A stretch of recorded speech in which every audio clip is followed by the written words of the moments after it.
오늘 아침을 여는 말씀은 열왕기상 6장 11절에서 13절 말씀입니다. 여호와의 말씀이 솔로몬에게 임하여 이르시되 내가 지금 이 성전을 건축하니 내가 만일 내 법도를 따르며 내 율례를 행하며 내 모든 계명을 지켜 그대로 행하면 내가 내 아버지 다윗에게 한 말을 내게 확실히 이룰 것이요 내가 또한 이스라엘 자손 가운데에 거하며 내 백성 이스라엘을 버리지 아니하리라 하셨더라. 아멘. 열왕기상 6장은 솔로몬이 성전을 건축하는 이야기를 전해주고 있습니다. 말씀을 통해 참된 성전이 무엇인지 살펴보도록 하겠습니다.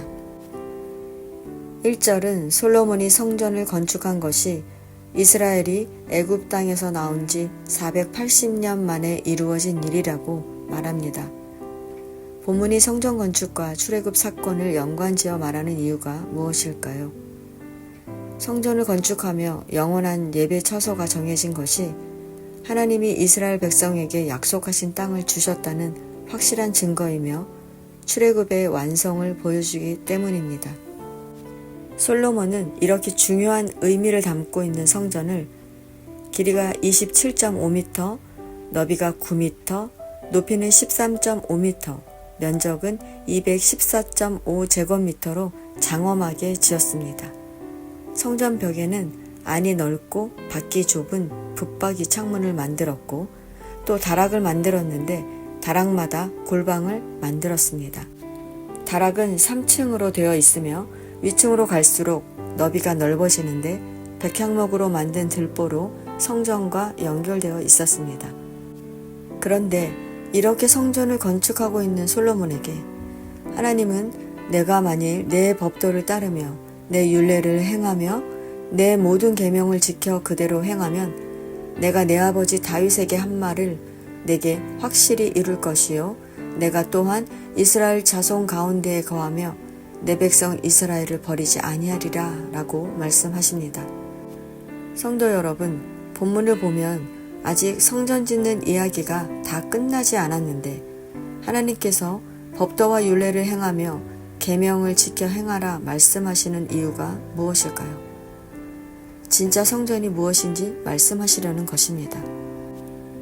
출애굽기 25장 22절은 거기서 내가 너와 만나고 속죄소 위 곧 증거계 위에 있는 두 그룹 사이에서 내가 이스라엘 자손을 위하여 내게 명령한 모든 일을 내게 이르리라 말씀하십니다. 즉 성전은 단순히 건물이 아니라 하나님께서 임재하시는 곳이라는 것입니다. 하나님께서 우리를 만나시고 우리에게 말씀하시는 곳, 그것이 성전이라는 것입니다. 다윗은 역대상 17장에서 나는 백향목 궁에 거주하거늘 여호와의 언약궤는 휘장 아래 있도다 하며 성전을 짓기로 결심했고 솔로몬이 그 뜻대로 성전을 건축했지만 하나님이 원하시는 것은 하나님이 거하시는 건물이 아니라 우리와 교제하는 것, 함께 하시는 것입니다. 그래서 열심히 성전을 건축하는 솔로몬에게 하나님께서 나타나셔서 내 법도와 율례를 따르고 또 나의 계명에 순종하여 그대로 그것을 지키면 내가 내 아버지 다윗에게 약속한 바를 내게서 이루겠고 그렇게 말씀을 지킬 때 하나님께서 이스라엘 가운데 함께 살 것이며 이스라엘을 결코 버리지 않겠다고 하시는 것입니다. 성도 여러분, 우리가 하나님의 전을 세우는 것은 우리가 예배하며 하나님을 만날 수 있는 장소를 구별해 놓는 것이기 때문에 아주 중요한 일입니다. 그러나 우리가 기억해야 할 것은 하나님이 성전보다 더 중요하게 여기시는 것은 하나님의 임재라는 것입니다.